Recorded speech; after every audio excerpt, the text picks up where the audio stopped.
Essa história aconteceu em 2012. Estava no segundo período do curso de serviço social. Minha amiga e eu estávamos saindo da biblioteca e andávamos distraído e rindo como sempre pela universidade, como duas loucas que somos até hoje.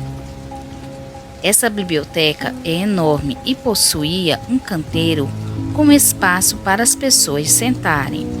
Este espaço possuía mais ou menos meio metro entre a parede da biblioteca e o murinho onde as pessoas poderiam sentar, pois entre estes meios metros existiam plantas. Avistamos um cara, ele tinha entre 19 e 21 anos. Como nunca gostei de caras novos, não dei importância. Estávamos no intervalo da primeira aula que era germinada, que começa às 7h10 e termina às 9h. E faltavam poucos minutos para começar a próxima aula. Nossa sala ficava em frente a uma ladeira que era justamente onde acaba o canteiro de plantas e onde esse jovem estava sentado. Lembro-me como se fosse hoje. O cara era branco, muito branco, e seus cabelos eram bem pretos e cacheados que chegavam a brilhar.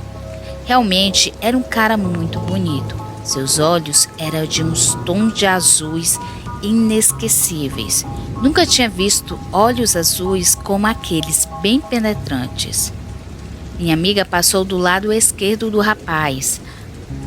Assim eu fiquei do outro lado da minha amiga. Foi quando o cara olhou para mim e disse: "Oi, morena." "Sou negra. Odeio que me chamem de morena." Sei que não era com minha amiga que ele estava falando, pois ele olhou para mim e riu. Na hora, olhei dentro dos olhos dele e disse: "Você está queimado, Satanás." O cara ficou olhando para mim e rindo. Eu ainda disse: "Isso é Satanás, fulana. Não sabe que Lúcifer se transforma em anjo de luz para enganar as pessoas?" Minha amiga começou a rir e o cara continuava rindo. Continuamos a andar para irmos para a nossa sala. Quando viramos para olhar o cara, ele havia sumido. Não havia como ele sumir ou se esconder ali. Até a porta da biblioteca eram uns 5 metros e a rampa que estávamos descendo não era tão grande assim.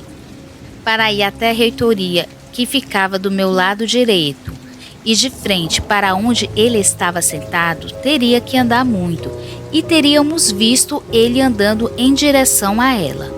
O cara, que eu creio que era Lúcifer, ou alguém mandado por ele, sumiu em segundos. Creio que foi mandado mais para nos desafiar. Minha amiga passava por problemas em casa, pois seu pai era obreiro de uma igreja e havia deixado o cargo. E no começo da faculdade, eu vivia em comunhão com Deus, jejum, de 6 horas da manhã às 12. E para completar a história, éramos perseguidas por uma professora que apelidamos de Satanás. Eu mais que minha amiga, porque eu tinha mania de encarar a professora. E eu a chamo assim até hoje. E justamente nesse dia, estaríamos indo para a aula dela. No dia anterior, eu estava no celular com minha amiga quando falamos sobre essa professora. E como estava pegando no nosso pé. E de repente, ouvimos do nada uma risada sinistra, estilo aquela diabólica, no celular e falou: "É ela mesmo." Na hora, nós duas juntas perguntamos: "O que você falou?" Nós duas não havíamos falado nada e não teríamos como imitar aquela voz sinistra. E no dia seguinte aconteceu isso. Seria muita coincidência?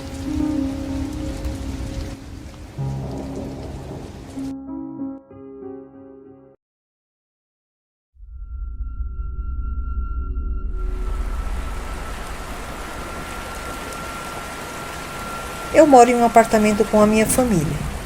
Apesar do apartamento ser pequeno, nós temos um cachorro grande, um pastor alemão. Seu nome é Átila. Ele está acostumado a dormir no meu quarto. Ele tem um cobertor lá para ele e não importa onde nós colocamos o cobertor, ele sempre o pega e o leva de volta para o meu quarto. Sempre que eu vou dormir, eu deixo a porta aberta para ele entrar e sair do quarto à vontade para poder comer, beber e se aliviar na área de serviço. Uma certa noite, eu estava me preparando para dormir, abri a porta, coloquei um tênis nela para não fechar, apaguei a luz e fui dormir. Certa hora da noite, eu acordei sentindo um peso na cama sobre o colchão. Então eu pensei, deve ser o Átila, porque às vezes ele também gosta de dormir na cama junto a mim. Eu virei o rosto para ele e senti aquele bafo quente na minha cara. Eu estendi a mão para fazer um carinho nele. E quando eu ia encostar na cabeça dele, ele agarrou a minha mão com uma mordida tão forte que eu até vi uns pontinhos de luz no escuro de tanta dor. Ele começou a chacoalhar a cabeça com os dentes literalmente cravados na minha mão, dando um rosnado tão estranho. Parecia o rosnado de um cachorro pequeno, não de um pastor alemão. Eu nunca bati no meu cachorro e também nunca deixei ninguém bater nele. Mas ele estava quase arrancando fora a minha mão e a única coisa que eu consegui fazer foi virar um baita de um tapa com a minha outra mão. Só que ao invés de pegar em um baita cachorro, pegou em algo bem menor, que saiu voando da cama com a força do tapa e finalmente soltando a minha mão. Eu ouvi o barulho daquilo acertando a parede e depois não ouvi mais nada. A primeira coisa que eu fiz foi acender a luz. Quando eu olhei, a minha mão estava toda vermelha de sangue, com uns buracos grandes de mordida. Eu olhei em volta, procurando o meu cachorro, mas ele não estava lá. Foi quando eu ouvi os latidos vindo do outro lado, de fora do quarto. Eu olhei para a porta e estranhamente ela estava fechada. Quando eu cheguei perto, ela não só estava fechada, mas como estava trancada e por dentro. O tênis que estava deixando ela aberta estava do lado da cama agora. Quando eu abri a porta, o meu cachorro entrou correndo e ficou procurando alguma coisa pelo quarto todo. Quando os meus pais vieram ver por que o cachorro estava latindo tanto, viram a minha mão toda ensanguentada. A primeira coisa que eles acharam foi que o Átila tinha me mordido, mas eu expliquei para eles o que tinha acontecido. Claro que eles não acreditaram e acharam que eu estava protegendo o meu cachorro. Mas depois que eles limparam a minha mão e olharam as marcas que ficaram, eles viram que era bem diferente da marca da mordida de um cachorro. Quando eu tinha aberto a porta para sair do quarto e o cachorro entrou, ele ficou o tempo todo dentro do quarto procurando algo feito louco. Mas ele não achou nada e eu não vi nada saindo do quarto. E nós estávamos no banheiro, que fica de frente para o meu quarto. O meu pai e eu ficamos procurando o que quer que fosse o resto da noite, mas não achamos nada. E nem o Átila achou nada também. O que quer que fosse não saiu pela porta e nem pela janela que estava fechada. Não tenho ideia de como entrou ou saiu do quarto, mas aquilo trancou o cachorro para fora do quarto e também trancou a porta. Ainda bem que eu acordei naquela hora, ou eu não sei o que poderia ter acontecido. Eu tenho as cicatrizes até hoje na minha mão, para me lembrar daquela noite. E até hoje eu agradeço por elas estarem na minha mão e não no meu pescoço.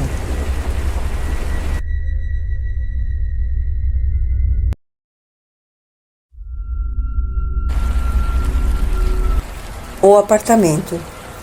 Segue um caso acontecido comigo mesma no ano de 2010 em Curitiba, minha atual cidade.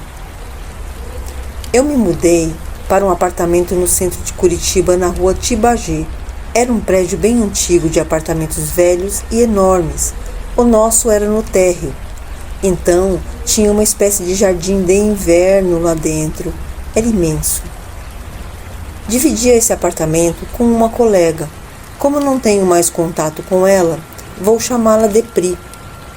Ela era espírita e, apesar de não seguir, nem acreditar em nenhuma religião, a gente fazia o culto do lar, que era ler o Evangelho do Espiritismo e discutir sobre. Eu curtia. Era uma coisa bem leve, mal não fazia. A Pri tinha um namorado que vou chamar de Fernando. Nem lembro o nome correto dele. Esse cara era meio folgadão e também era espírita. Desde que eu me mudei, nunca tinha sentido nada estranho nesse apartamento. Nessa época, eu passava por um término de namoro muito difícil para mim. Eu chorava muito, todos os dias, em todas as situações. Estava estagiando e fazia um trabalho que eu não gostava. Me sentia muito triste, um pesar muito grande que ia além do coração partido. Era um esforço muito grande me dedicar às atividades do meu cotidiano, e isso durou meses, acho que cerca de uns 8 meses arrastando essa cruz. Um dia, eu voltei do estágio no fim da tarde e fui para o meu quarto. Nessa época, eu lia muito. Estava lá, lendo isolada, quando de repente eu senti um sono muito grande, cansaço extremo, desses que você fecha os olhos na hora e dorme. Não era um horário habitual para dormir, cerca de 19 horas. Acordei logo, e assim que eu abri o olho, tinha uma mulher no meu quarto, de pé. Ela tinha cabelos longos, pretos, e aparentava estar suja. Usava um vestido muito puído. No que ela olhou para mim e eu olhei para ela, ela se assustou, se abaixou e saiu correndo pelo quarto abaixada. Foi muito louco. É como se ela se assustasse também de ter sido vista. Isso foi o que me deixou mais impressionada. Ela me assustou muito, mas eu também a surpreendi. Por isso, acho que a intenção não era de maldade, nem de me fazer nada, porque ela fugiu abaixada. As pernas dela estavam muito sujas, assim como a barra do vestido. Isso também me parte o coração, porque pode ter sido alguém que sofreu muito, fugiu muito, enfim. Isso durou instantes. Eu fechei os olhos e já comecei a conversar com ela, mentalizando que eu não podia ajudar e que ela estava me assustando daquela maneira, que era para ela procurar ajuda para sair dessa situação, mas que, infelizmente, eu não ia conseguir fazer nada.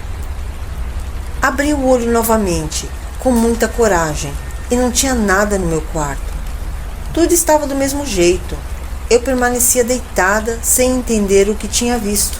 Se era um episódio de paralisia do sono, não sei. O fato é que eu, volta e meia, avisto coisas quando estou sonolenta. Nunca consegui ver nada fora desse estágio de sono. Eu decidi levantar, tomar um banho, lavar o rosto e ficar tranquila. Estava sozinha. Minha colega tinha ido para a cidade dela. Era férias. Depois disso, nada mais aconteceu nessa casa. Eu decidi então conversar com minha colega sobre o ocorrido, já que ela era espírita. Porém, a menina era super cagona e tinha medo. Então tive que ir com muita calma. No dia que eu estava explicando tudo isso, o namorado estava junto e ele ouviu tudo também, bem atento, e ele concordava muito comigo. Na hora que expliquei sobre o vestido e como ela estava, ele me interrompeu e falou: "Não é um vestido que ela usa, é uma camisola." Meu queixo quase caiu. O menino também via a fantasminha. Eu fiquei muito agoniada com isso, porque uma coisa é eu estar louca, delirando de sono. Outra coisa é alguém concordar com essa experiência, me falar que vê também e ainda corrigir meu relato. Aí sim, eu fiquei com medo, porque vi que não era coisa da minha cabeça, que outra pessoa também sentia e o que ficava por ali era muito perdido.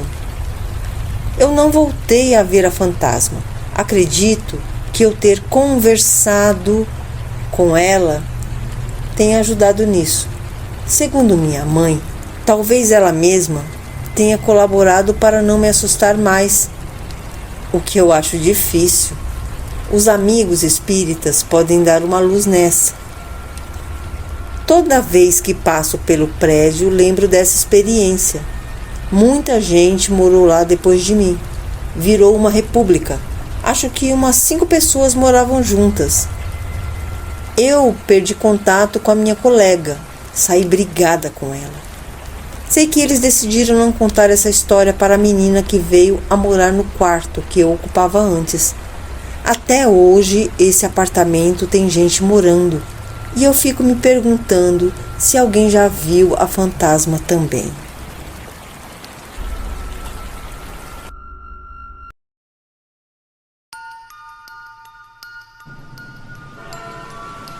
Pesadelos. Minha tataravó morreu em uma manhã cinza de inverno. Havia algum tempo ela vinha reclamando de dores no peito, mas o médico pouco pôde fazer para ajudá-la. A medicina naquela época ainda era muito precária. As pessoas tinham que confiar somente no olho clínico do médico.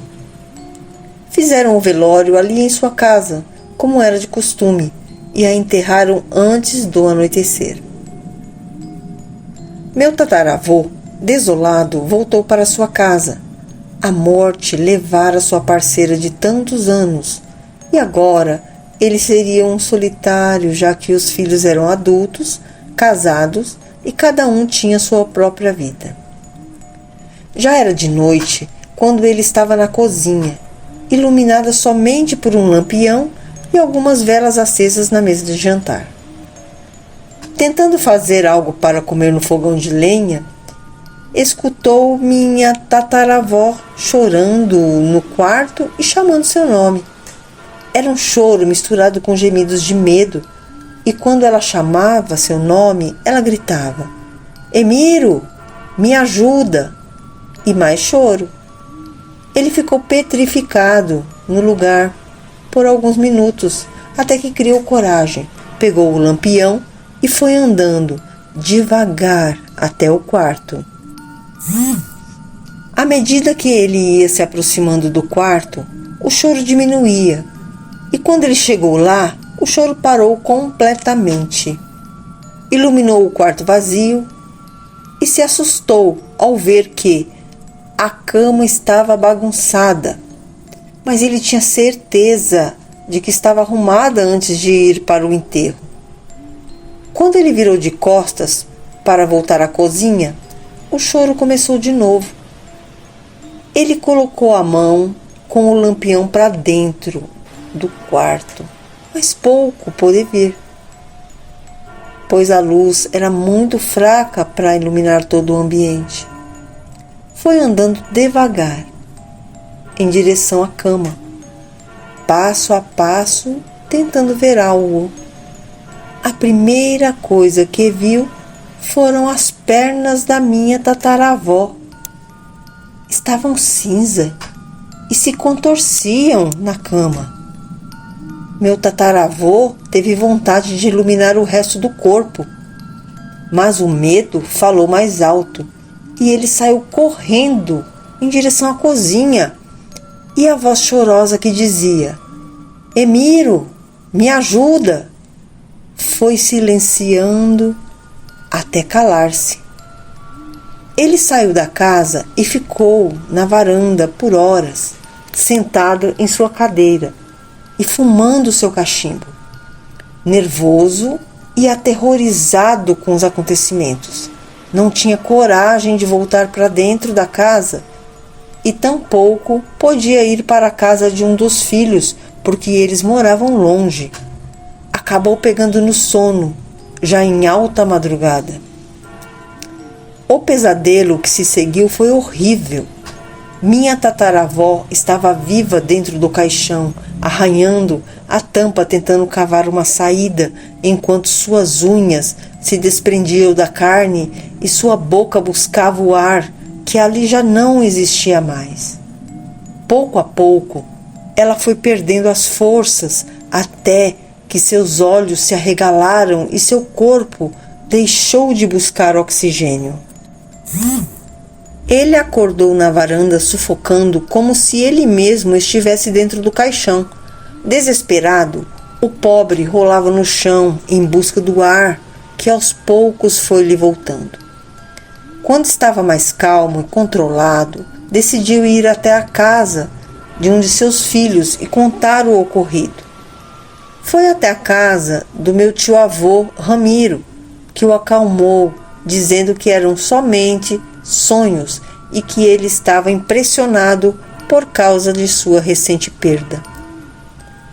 Não satisfeito, ele foi até o delegado da cidade e pediu a exumação do corpo, que lhe foi automaticamente negada por não haver a razão nenhuma convincente, além de uma visão ou pesadelo, como todos acreditavam. Nos próximos dias, ele teve o mesmo pesadelo e cada vez parecia ser mais real. E todos os dias ele voltava à delegacia para pedir a exumação do corpo, que lhe foi negada, até o dia em que, chorando de desespero na frente do delegado, este lhe concedeu o pedido. Quando abriram o caixão, todos gritaram de terror.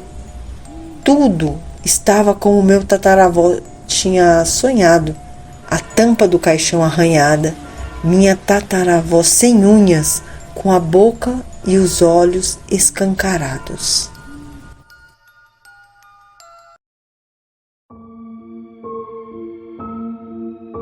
A mulher na estrada. Vários anos atrás, minha esposa e eu estávamos viajando por um trecho solitário da estrada entre Nova York e Vermont. Eram 3 da manhã. Não havia casas, postes, apenas a escuridão tomava conta lá fora. Estávamos ansiosos para chegar em casa. Então, mesmo que o limite de velocidade fosse de 55 km, eu estava a cerca de 100. De repente, no meio da escuridão, apareceu um rosto branco de uma jovem com cabelos encaracolados e preto, bem no meu para-brisa dianteiro. Seu rosto estava brilhantemente iluminado pelos meus faróis. Ela parecia assustada e estava balançando os braços freneticamente para a frente. Não havia como eu evitar de bater na jovem. Minha esposa e eu gritamos. Nos encolhemos e nos preparamos para o impacto, mas nada aconteceu. Não houve impacto e ainda assim estava a 100 km. Como não poderia ter batido nela? Desacelerei o carro e parei. Perguntei à minha esposa se ela tinha visto a jovem. Ela tinha visto ela claramente como o dia, assim como eu tinha. Nós dois pulamos do carro, esperando ver alguém deitado na estrada em algum lugar. Eu liguei minha lanterna, passei a procurar para cima e para baixo pela estrada, mas não tinha ninguém lá. Ninguém estava caído na estrada em lugar nenhum. Até andamos para ambos os lados da rodovia, iluminando a floresta, mas mesmo assim ainda não conseguimos encontrar nada. Tivemos que sair, mas eu disse à minha esposa que iríamos parar na primeira delegacia que achássemos, pois tinha certeza que algo terrível tinha acontecido. Dirigimos mais 12 quilômetros e finalmente chegamos a uma delegacia estadual. Eu parei. Minha esposa e eu entramos e explicamos o que tinha acontecido há alguns quilômetros atrás. Os 2 policiais estaduais que estavam ouvindo nossa história olharam um para o outro e começaram a rir. Eles, com certeza, não estavam acreditando em nós. Então eu parei de falar e apenas olhei para eles. Um dos policiais disse, abre aspas, sinto muito, não queríamos rir, mas o que viu foi nossa lenda local. Cerca de 15 anos atrás, uma jovem com essa mesma descrição estava viajando naquela estrada solitária, sozinha no escuro. O pneu dela estourou e ela tentou sinalizar freneticamente para o primeiro veículo que apareceu. O veículo era de 18 rodas e o motorista do caminhão não conseguiu parar. A jovem foi atingida e morta naquela noite. Agora, de vez em quando, viajantes noturnos veem a jovem, ainda tentando sinalizar para que alguém possa ajudá-la. Minha esposa e eu saímos da delegacia com um misto de emoções. Estávamos felizes por não termos atropelado ninguém naquela estrada escura e solitária. Nós sentimos horríveis pela moça que aparentemente revive esse horror repentinamente, mas também estávamos completamente assustados e sem palavras.